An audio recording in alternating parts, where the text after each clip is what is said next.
Welcome to the Douglas County Chamber of Commerce Greystone Power Luncheon. We're glad you could be here with us today. Today we're being sponsored by Foxhall Resort and Sporting Club. I'm Mike Stevens with Metro Bank, and I serve as the chair of the Chamber of Commerce Board, and I'm glad to be here with you today. Before we hear from our speaker, Tad Liethead with ARC, I'd like to ask Steve Schneider to step forward. He is with Foxhall and will be sponsoring or be hosting us today and will tell us more about this new resort and development that's going on in the south part of the county. If he's here with us, if he could step forward.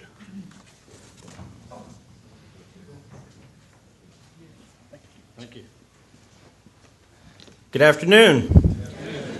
I don't know about you. I'm happy for the longer days, but this daylight savings time thing has sort of cramped my style. This morning I barely had time for my 5-mile trail ride. Got back just in time to play croquet with the kids before they left for school. Had a tennis match set up. Only had time to catch 3 bass before I had to come up here and set up. Now that is what we hope Foxhall is like for a lot of folks in the future. We want to thank you for the opportunity to be here. We're a fairly new member of the Douglas County Chamber of Commerce.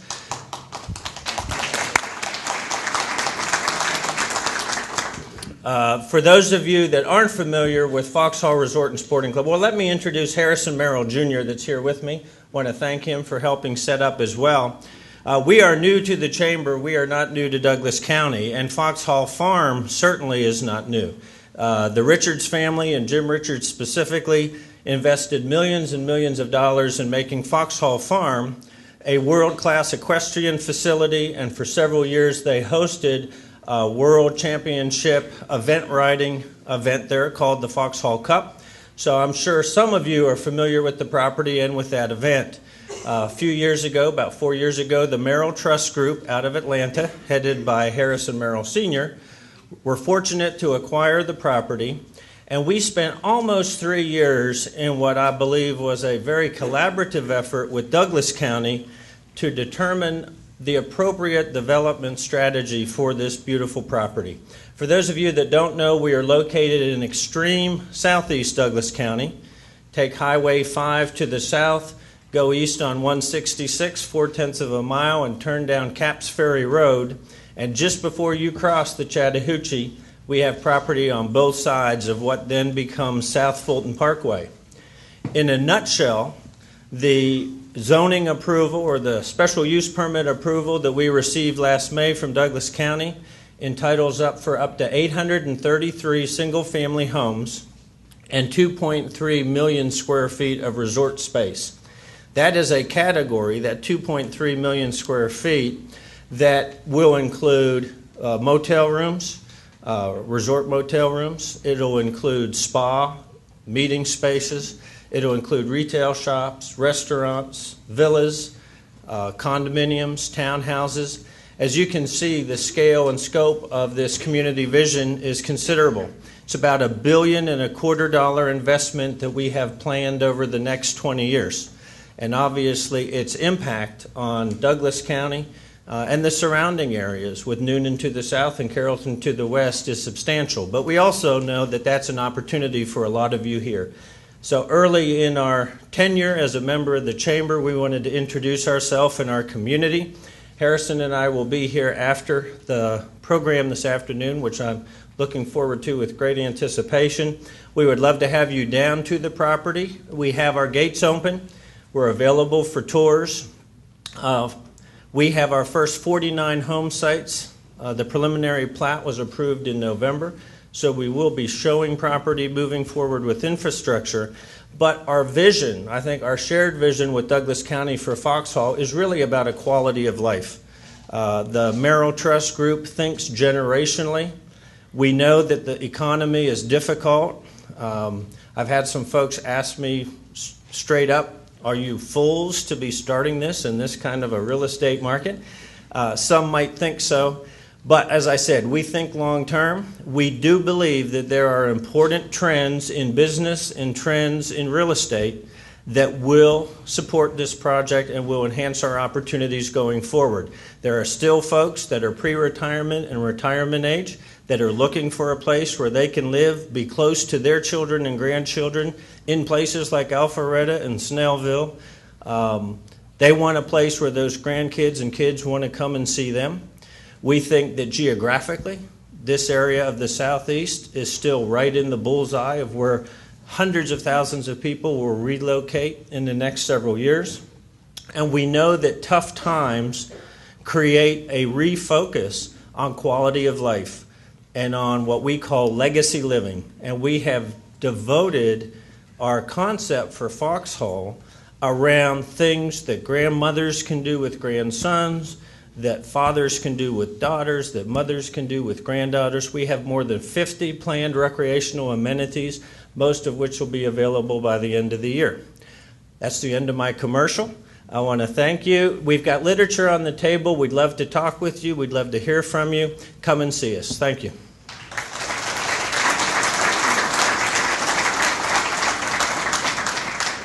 Thank you, Steve, and thank you, Harrison. We appreciate your support. We welcome you to the Chamber. We look forward to working with you, and we're glad to have Foxhall here in our community. I'd like to ask Roscoe to step forward with Sam and Roscoe's. If you enjoyed lunch, take a quick second, let them know that.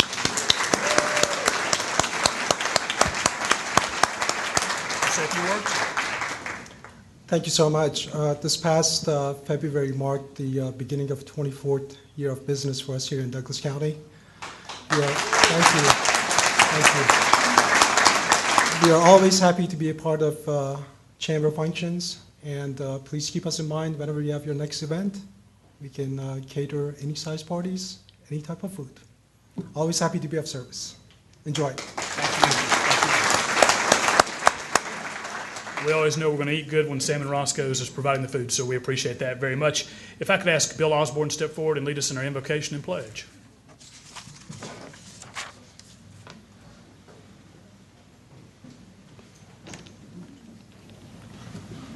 Let's bow our heads. Father God in heaven, we thank you that we can come to you today to enjoy fellowship, to enjoy food, to enjoy the bounty of this land. We thank you that we have the freedoms to do this. We thank you for the men and women who are active in the Chamber of Commerce and also in other facets of this community. Watch over us and keep us safe day by day, and may we always keep in mind that you are our Master, Savior, and Lord. In the precious name of Jesus we pray. Amen.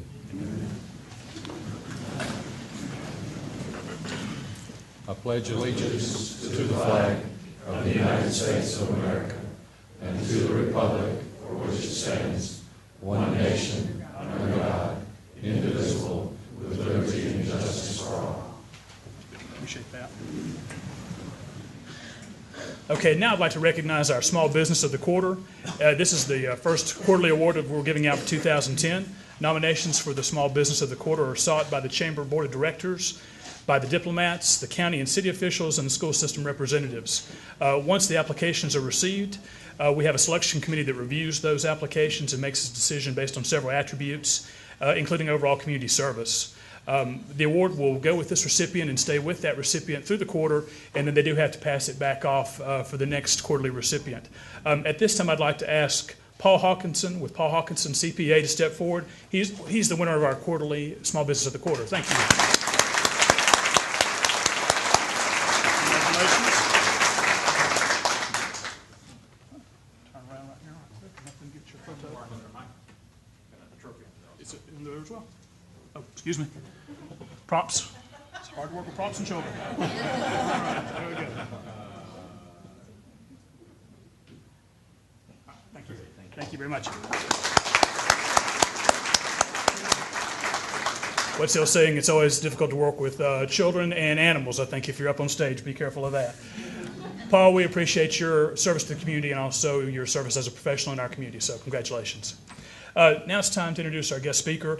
The 10-page bio he gave me, I've condensed down to one page, so if you'll give me just a second, I'm going to read it. No, he actually said the shorter, the sweeter, the better. So I've had the chance of hearing Mr. Liethead speak before, and he's always a very interesting and motivational speaker. I don't know if that's his intent, but he does come across that way. He has his own government relations and consulting firm. He has been responsible for leading Cousins Properties development efforts as they related to entitlement issues throughout the region, and served as a liaison with the various government entities and community-based organizations. He has 26 years of experience in the Atlanta commercial real estate market and has leased some 5 million square feet of office space. As a founding partner of Childress Klein Properties, Mr. Liethead was instrumental in the operation of the Atlanta Galleria, and it's one of Atlanta's premier mixed-use developments and a key participant in the development of Cobb Galleria Center, a 300,000 square foot county-owned convention center. In 1998, he formed Urban One Associates, a development and transportation consulting firm working with Midtown Alliance, Perimeter Center, Gwinnett County, and others in the formation of several new community improvement districts. He was principal in the development of Ridenauer, a 90-acre smart growth community in northwest Cobb County, which received the ARC's Development of Excellence Award in 1999. Mr. Liethead was elected in December 2009 as the chairman of the Atlanta Regional Commission, a 39-member board that steers the planning and development of the 10-county Atlanta region. He has served on the ARC board since 2000 and was chair of its Transportation and Air Quality Committee from 2007 to 2009. He also serves as chairman of the Cumberland Community Improvement District, a self-taxing group of commercial property owners that is directly responsible for almost $3 billion of transportation improvements in Cobb County. In 1994, he served as the chairman of the Cobb County Chamber of Commerce and also received the Lockheed Corporation Management Association's Manager of the Year Award. Additionally, he served on the board of directors of the Bank of North Georgia, the Atlanta Convention and Visitors Bureau, the Fulton County Perimeter Community Improvement District, the North Fulton Community Improvement District, and he's past chairman of the board of the Walker School. And if you want to read the other 9 pages, I'll be glad to share them with you later. If you'd like to please welcome Tad Liethead to the stage, please.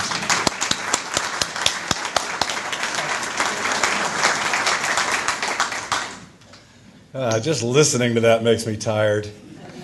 It's a great pleasure for me to be here in Douglas County. I think I was here just about this time last year in this room and enjoyed the food a year ago and enjoyed it again today. Y'all are fortunate to have a 24-year business in this community that feeds you so well. When I was listening to Steve's remarks about Foxhall, what isn't on my resume, a little known fact, is that I was a competitive equestrian 3-day eventer until I was 26 years old, and rode horses until my brother married my trainer. What are you going to do? So I lost my trainer and had to work, but it looks to me, just from the brochure at Foxhall, like y'all have a very, very active 3-day eventing program there. And for those of you who are not experienced with 3-day eventing, you should go out and see it. It's a fascinating sport, and when they show it on television, all they do is show all the crashes. They show people falling off horses. Not everybody falls off, and the ones that stay on, it's a pretty exciting thing. So go out and look at Foxhall. I may come out when the event starts and see it myself. Anytime I'm in Douglas, I need to acknowledge your chairman, Tom Worthen.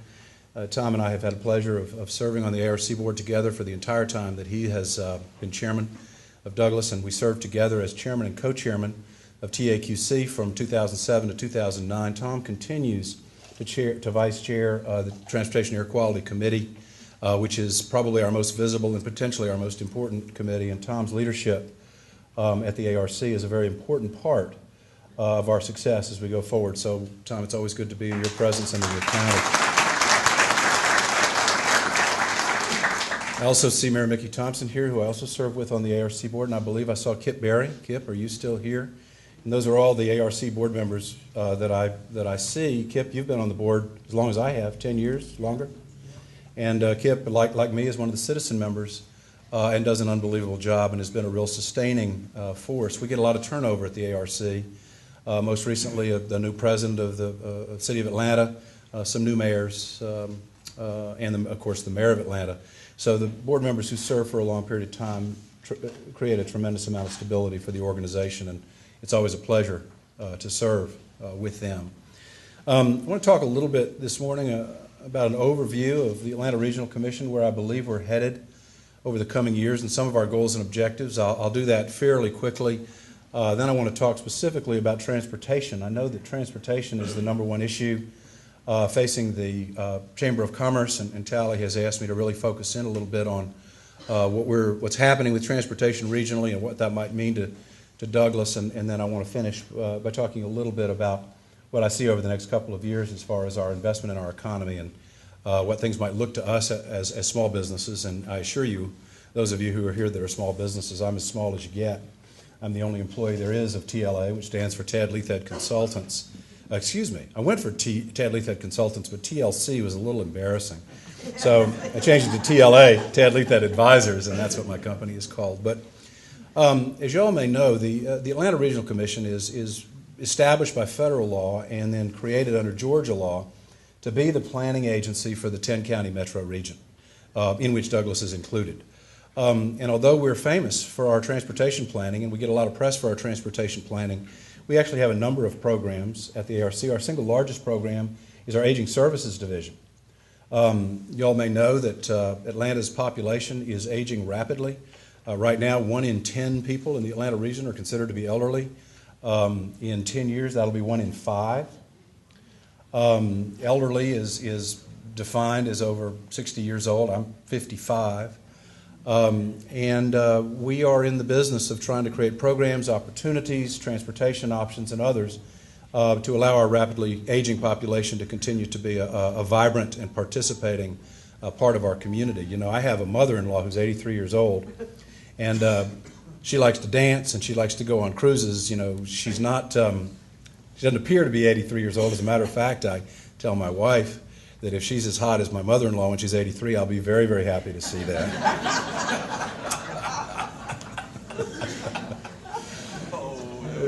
She doesn't laugh either.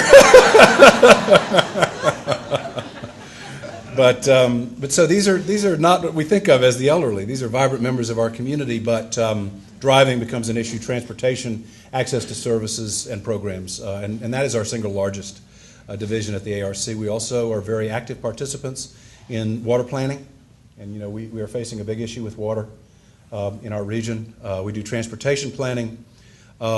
We do land use planning. We have a committee called ELUC, Environmental and Land Use Committee. Mickey serves on ELUC, don't you, Mickey? And planning the development of our region in order to maximize our resources and take advantage of other investments is a key part of what we do. And then we have a huge communications department. We have 5.5 million constituents living in our region. We try to communicate individually with every single one of them. It's an enormous job. Most of the planning that we do involves required by law public input, and we try to get public input in face-to-face meetings, but we also try to do it online with web input, every way we possibly can to reach out to our constituents and educate them on the opportunities and programs that we provide. ARC is a very well-kept secret. There is a tremendous amount of data, tremendous amount of resources available to you through the ARC, and if you go to our website and look, you'll see the volume of stuff that's out there that can help you in your business, demographic trends, transportation plans, land use plans, regional development opportunities, business opportunities. So please use the ARC as a resource. What we have experienced, and I'm following Sam Owens, who was Cobb County Commission Chair and served as the Atlanta Regional Commission Chair for 5 years, fulfilled Crandall Bray's unexpired term and then served 2 terms of his own, and then did not seek re-election because he's going to go run for Attorney General in November. And so I ran for that seat and was elected to be the new chairman of the ARC. But Sam chaired it for 5 years, and during that 5-year period, in my opinion anyway, and I'd be interested, you know, Kip has probably, with his tenure, got an opinion on this as well. But the ARC, I would have characterized it 10 years ago as 10 counties represented, municipalities represented, wary of one another at the table to make sure that they got their fair share of the regional pie. Almost a group of warring factions, friendly to one another, but nonetheless not a truly regional understanding of how we're all bonded together. Under Sam's leadership, and I think under Wayne's and Crandall Bray's as well, over the last 10 years, the leadership, the 39 members of the ARC board have truly come together and started thinking in terms of regional cooperation and how important it is that we think regionally. That things that happen in Cobb and things that happen in Gwinnett and Fulton and DeKalb and Henry and Clayton directly impact people in Douglas County and vice versa. Transportation, water, education, none of those stop at jurisdictional lines. So creating a truly regional dialogue and a truly regional plan, you know, like a rising tide raises all of the boats. And I'll give you an example. Last July, we were facing, MARTA was facing cutting its service about in half because of lack of operating and maintenance funds for the period of July of 2009 to July of 2010. And at the time, we had stimulus funds available for, incremental stimulus funds available for transportation investment. And it came to our attention that if we could transfer $25 million in stimulus funds to the MARTA, that they could continue full service for another calendar year, which is rapidly coming to a close this July.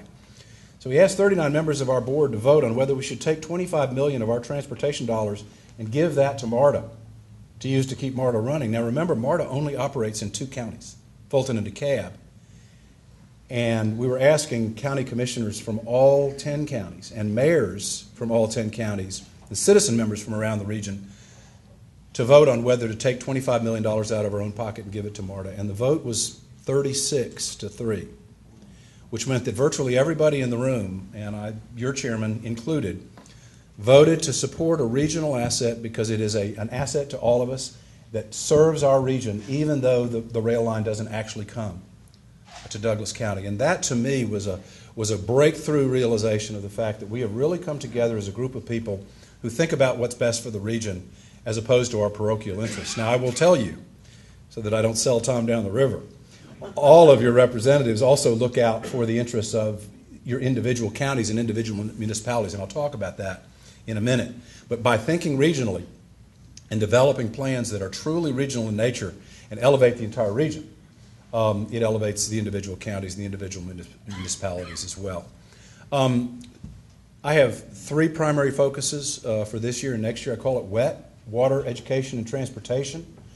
We talk a lot at the ARC about whether we ought to be in the business of economic development. We do not have an economic development department. Your chamber goes out and seeks to bring business to Douglas County, participates in outreach to try to bring businesses to the state of Georgia and to the region. We don't do that. We don't have an economic development outreach program at the ARC. But if you look at the 3 biggest obstacles that we're facing today in terms of the economic development of our region and our state, the thing that we hear the most from people who are considering moving to Georgia, what about the traffic? What about the availability and quality of your water supply? And what about the fact that your education system is ranked low on a national basis? So although water, education, and transportation are not officially defined as economic development, those infrastructure investments create the platform upon which the Douglas Chamber of Commerce and others can build their economic development efforts. And without that infrastructure, we simply don't have a good story to tell. If someone says to us, "What are you doing about water?" and we say, "Well, not much, and in 2012, if the judge's ruling stands, they're going to turn it off altogether, that we no longer will have access to the water in Lake Lanier." If an executive with a company says, "What am I going to do about my employees' commute times? I understand you all have the longest commute times in the state, in this nation. What are your plans?" Well, we don't have any. What are you doing to elevate education? What are you doing to change things about the way we go about educating our kids so that if we do move to the state, that our kids will get a quality education, have an opportunity to go to a good college and be successful in life? And our answer is we're not doing anything about that. Then Georgia, which is the 5th fastest growing state in the nation as of the last time I checked, will lose that growth and begin to decline. And believe me, growth, which fuels economic vitality and which fuels progress and which, if managed properly, fuels quality of life, growth is not a birthright. We will only continue to grow if we continue to invest. So, as all of you are probably well aware, unless you were alive during the Great Depression, this is the most difficult economic time that I've seen in my lifetime. I'm 55 years old, and it seems as if it might never end, and sometimes we wonder whether we've actually found the bottom. But while we have this opportunity, and while we're in this breathing period, the best thing, in my opinion, that we can possibly do is invest in our infrastructure, invest in our water resources, invest in our transportation resources and our transit resources, invest in our educators, give them tools and opportunities and funding to properly educate our kids. There's nothing wrong with our teachers. There's something wrong with our system. There's nothing wrong with our administrators. There's something wrong with our system and the handcuffs that they have on themselves in terms of the way they go about doing their job. If we could invest in that today and position ourselves with infrastructure, educational improvements, transit opportunities, and an unlimited supply of quality water, then when the market does start to come back and the economy starts to come back, then we'll have a story to tell to businesses that are ready to grow, ready to relocate, and ready to take advantages of the things that we already know about our city, which is that we have a fantastic climate. We have wonderful places like Foxhall and other choices where people can live. We have pro-business government by and large throughout our region. We have great weather. We have access to 2 shores. We have Major League Baseball teams on all fronts. Atlanta, all of us live here. We love it here. And people want to be here. We still have 100,000 people coming here every year. But we need to continue to invest in that infrastructure. Now, 2 things that I want to talk about specifically that I think three things that relate to Douglas County. One is that I've described our aging, our land use, our transportation, our water efforts, and traditionally we've operated at the ARC in a committee structure where each one of those departments sort of operates independently of one another. And one of the things that we've begun to realize over the years and that has become patently obvious most recently is all of those impact one another. If you're going to talk about land use, you've got to talk about how you serve density with transportation infrastructure. If you're going to invest in high-density land use, you've got to invest in providing transportation infrastructure that gives the people who live there choices of how they commute. If every development that we build assumes that everybody who comes there and everybody who leaves there is going to come in a single occupancy vehicle, then our roads and our network and our parking decks and our land prices simply can't sustain that. We've got to get to the point where some people are van pooling, some people are riding transit, some people are carpooling, and heaven forbid some people are able to walk to work. Where we can create land use where there is an opportunity, not a force, but an opportunity, that if you'd like to live in a condominium or a townhome or a single-family residence that has a great sidewalk and street crossings that allows you to walk to work every day, that option is available to you. It's available to you in Cobb. It's available to you in Douglas, Gwinnett. And if you think about it, I live in Cobb now, and I take walks, to walk my dog, but I don't walk to a destination. I have to get out on Johnson Ferry Road where there's no sidewalk, and you're going to get run over by a car. So we've created a place where you can go to the river and take a walk, but we don't have a walkable community. We need people to be able to live and walk. It's good for your health, and it takes cars off the road. So what we're trying to do now at the ARC, and Tom and I attend a meeting every month called ELUC/TAQC, where our land use folks and our transportation folks sit down and talk about how we can interconnect our land use investment, our land use planning, with where we invest in our transportation infrastructure. And we've begun inviting the aging department to attend those meetings as well. And at our retreat in April, and through a plan that we're doing called Plan 2040, we're trying to develop a vision for this region out to the year 2040 that creates transportation choices, housing choices, walkability choices for all of our population, not so that you have to live under any condition, but that you have the opportunity to live under every possible condition. And for those of you who know this area, we don't have that today, except for in isolated pockets. Right now, the most important issue facing us is long-term our water supply, in my opinion. If you wake up in the morning and when you turn on the television, you don't turn on the television to find out if you've got water. You wake up in the morning, you turn on the television to find out what the traffic patterns are so that you can decide how to drive to work. And I do. I listen every morning to the traffic reports, and if there's a sunshine slowdown on I-75, then I go some other way. But I assure you that while you're listening to the traffic reports, if you hop in the shower and throw the handle and the water doesn't come out, you're going to forget about traffic. And all of a sudden, all you're going to be thinking about is water. So in terms of the hierarchy of need, water is the most important issue that we're facing, but it's not the most immediate.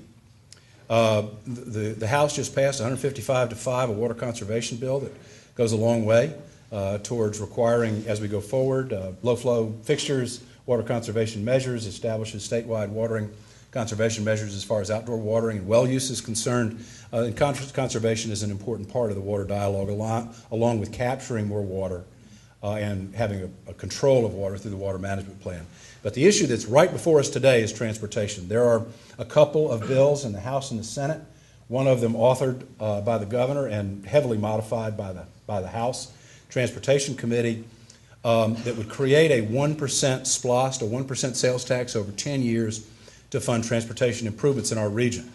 At the state level, our conservative projections are that would produce about $790 million a year in additional funding for transportation, so $7.9 billion over a 10-year period, and we believe that we can go to the federal government and leverage that $7.9 billion against federal funding sources to create a pot of money of about $13 billion. Now, the bill's got all kinds of problems with it. I'll spare you. But the fact is we need more money. We need incremental dollars that we can prioritize to spend in areas where we simply don't have money to spend today. I met with Tom and a few folks before we came over here to lunch, and the county has a number of projects that are very, very important to this county for which funding has not been identified. Projects that are badly needed, projects that affect your business every day, affect your quality of life, your ability to get to your kid's baseball game or your kid's football game on a timely basis, but for which there is no funding. So if this bill were to pass, then the ARC will then have the responsibility of taking that projected $13 billion over a 10-year period and creating a project list that would go before the voters, and the voters would have the opportunity sometime between 2010 and 2011 to vote whether to impose upon themselves a 1% sales tax to accomplish these transportation improvements. Well, let's take Douglas County, for instance. To get people in Douglas County to vote for that tax, then you're going to need to see on the project list projects that will occur in this county and that will affect your commute that you think will absolutely make a difference and make it worth your while. So the ARC will have the responsibility of developing a project list that induces voters around the 10-county area to vote in favor, to tax themselves, to support a system. Now, in the ARC's planning, we have $1.5 billion planned of the $13 billion, so more than 10%, that would go back to local governments to be spent on a discretionary basis by local governments on projects that have regional significance. In other words, projects that somehow improve regional mobility in addition to improving mobility within the individual county. And the county commission and the mayors in Douglas County will have the opportunity to compete for those dollars and to make sure that Douglas is treated fairly along with the other 9 counties in terms of how those funds are to be distributed. But I want to make it clear to you, we were talking earlier, you know, you guys have got a big issue with a bottleneck at I-20 and 285. Huge issue. You've got I-92 that is a very, very important project to y'all here in this county. I submitted to the group that I think that the intersection of the downtown connector and I-20 is a very, very important intersection because that thing is so screwed up that if you try to leave downtown or come down the downtown connector with the intent of getting on I-20 and coming down here, I-20 can be smooth sailing in the afternoon, but you can't get through the bottleneck, and it backs all the way up to Lenox Road in Buckhead and screws up traffic in Buckhead. So one of the things about these traffic bottlenecks is you might make an investment in downtown Atlanta that improves mobility in Douglasville. You might make an investment at the intersection of Georgia 400 and 285 that impacts Cobb, Gwinnett, Fulton, and allows throughput, if we fixed I-20 in the downtown connector, allows throughput through that logjam to get to Douglas County. So this is what I'm talking about, regionalism. These regional projects impact the entire region in spite of where they're physically located. I think I'm running out of time. Let me close by saying this, and then I think I'll have a couple of minutes for questions. I graduated from college in 1977. I went into business that year. I started with IBM in November of 1977. And I've been in business. You heard my resume. I'll spare you. But I've been in business every day until now. Never in my business career have I experienced a time like the one that we're experiencing right now. I've been through a few real estate cycles. I've been a real estate guy for 26 years. And certainly there have been problems and there have been challenges, but there was always a belief that the fundamental economics of this country were at hand and that we would eventually come out of it and that all would be well. And so although there were hard times and people lost their jobs and people got hurt, by and large, I have been optimistic my entire business career. The emotion that I see the most out there today is fear. I think people are honestly fearful that they will have to lay off employees who have worked for them for years, that they'll lose their jobs, that they'll lose their companies, that they won't be able to properly provide for their families. And of the emotions that I've experienced in my life, fear is the most debilitating. It can stop you in your tracks if you're not careful, and it threatens to do that with me, and I'm not up here giving a sermon. But fear is a challenge, and I think I see that as an overriding emotion out there. But for me, anyway, when I feel that, the best thing I can do is to do something, all right? So what we're going to do at the ARC is, by God, we are going to invest in infrastructure. We're going to provide jobs for people because investing in that infrastructure requires that people build that infrastructure.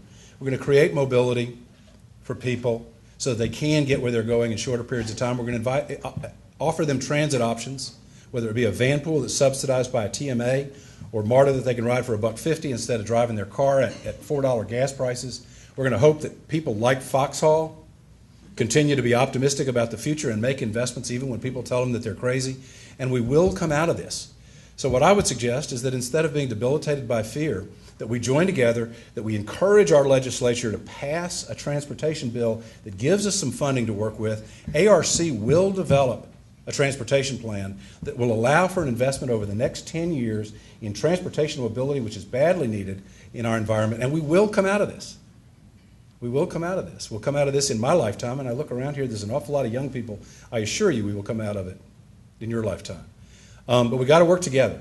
And there's no place where this region comes together more effectively than at the Atlanta Regional Commission. I intend to lead that effort, but as Zell Miller, our governor, used to say, if you see a turtle on top of a fence post, you know he didn't get there by himself. I've been chairman of the ARC for 2.5 months, and if I am painfully aware of anything, I'm painfully aware of the fact that it is not a one-person job. It takes a region. If I can quote our Secretary of State, it takes a region. Y'all are in this region. You have great leadership in this region that is at the table at the Atlanta Regional Commission. They are looking out for your interests. Support them. Help them. Be fearless, and let's invest in what we know is one of the greatest communities on this planet so that it will be viable not only for our business interests, but for our children and our grandchildren to have plenty of water, great mobility, a great education, a first-class quality of life, and new neighbors every day who move here because it's one of the best places on earth. It's a great pleasure for me to be here, and Callie, if I have some time, I'll take a couple of questions.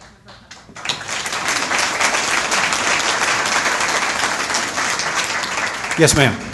You've spoken about the aging in the area, 1 p.m. or something like that. But are you all not focusing on something called live, work? Is that something that you all do? The question is, I talked about aging, but are we focusing on live work? And we're focusing on live work as it relates to the aging, but not exclusively as it relates to the aging. Another, what used to be called smart growth and has been called compact development, and sometimes is called high density, except for in zoning hearings. The opportunity to live and work and play either very close together or within walking distance in the overall scheme of things is the single greatest solution that we have to solving our commute problems. The more people that are walking to, every time somebody walks to work, it takes a car off the road. And every time somebody is able to walk to lunch as opposed to having to drive to lunch from work. Now, it's particularly important to the aging community. We did a poll. We have 750,000 elderly drivers in the metro region right now. They drive themselves. My mother-in-law is one of those, and she shouldn't ought to be doing that. She drives over to my house, and in order for her to go home, I have to turn her car around in the driveway. She doesn't mind driving the 30 minutes, but she can't back out of my driveway. All right. So when we asked those 750,000 people, what are they going to do when they can no longer drive? They said, I'm going to get somebody else to drive me around. Now, who's that going to be, right? So what we have to do is we have to create environments where elderly people who shouldn't drive and who come to the point where they're not going to drive have mobility alternatives, whether it's transit or a sidewalk that allows for a mechanized wheelchair or a pharmacy within the building so that you can fill prescriptions without having to leave.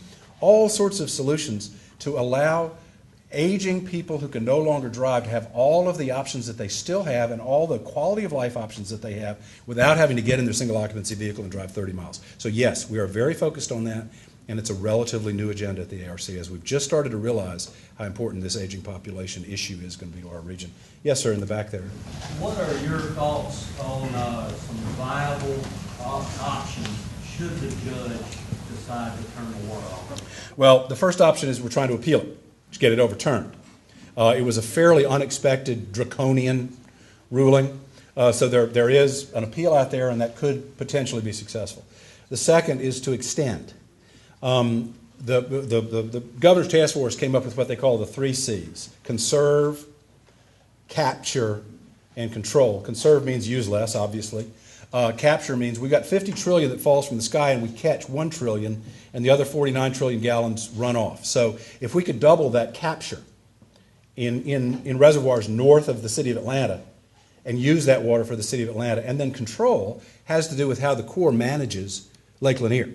I mean, we have an awful lot of downstream uses for water that's in Lake Lanier that include, environmentally protected species like mussels and sturgeons, et cetera, who rank higher on the protected species list than do Homo sapiens, apparently. But if we could get it extended to 2015, that would at least give us the opportunity to build some reservoirs. It is not reasonable to think that we can build reservoirs between now and 2012. Sometimes it takes longer than that just to permit the things. Then you got to build them, and while you're building them, you got to get sued by the state of Alabama. And I'm not kidding. That's what happens. And so executing that over time. Long range, what we need is we need a tri-party agreement of the 3 states, and all 3 governors are not seeking re-election. 2 are retiring, and 1 is running for Senate. All of them have a stated legacy that they'd like to not leave this problem with their respective states. If we could come to an agreement among the 3 states and take that to Washington, then we could actually get the federal legislation changed that gives us access to Lake Lanier. Now, if you remember the drought was before the judge's ruling. So if we were able to get that legislation changed and get access to the water in Lake Lanier, all it does is put us back where we were. Another drought. We're just in as bad a shape as we were before. So the 3 C's, control, capture, and control, are still just as important, even if we're able to overturn the judge's ruling. Because basically, we are the largest metropolitan area served by the single smallest water reservoir in our nation. Yes, ma'am. You talk about the SPLOST, but has there been any discussion about a fuel tax? Georgia is such a gateway for so many truckers in transportation throughout the Southeast that I think people actually fill up here because the fuel tax is so low and our prices are so much cheaper. The question is, has there been conversation above and beyond the SPLOST about increasing fuel tax revenue to make up some of the funding shortfall?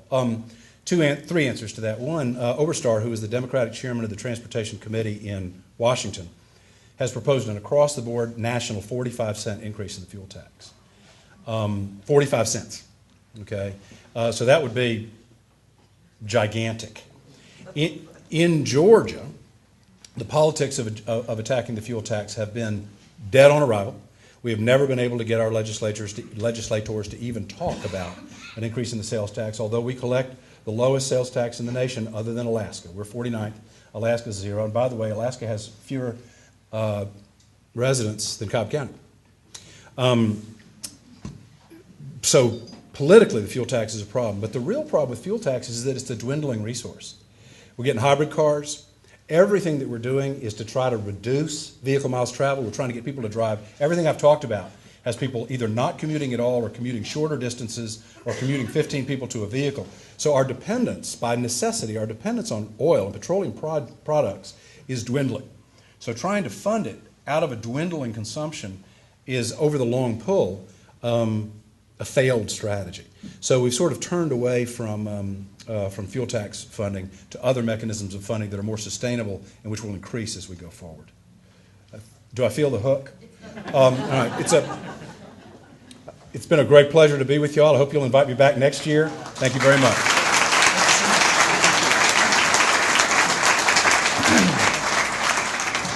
I know I want to say thank you to Tad for taking time out of his busy schedule. I know today is not Sunday, but it sort of feels like you've been to the Church of Economic Development after listening to Tad, and we appreciate it. Thank you so much.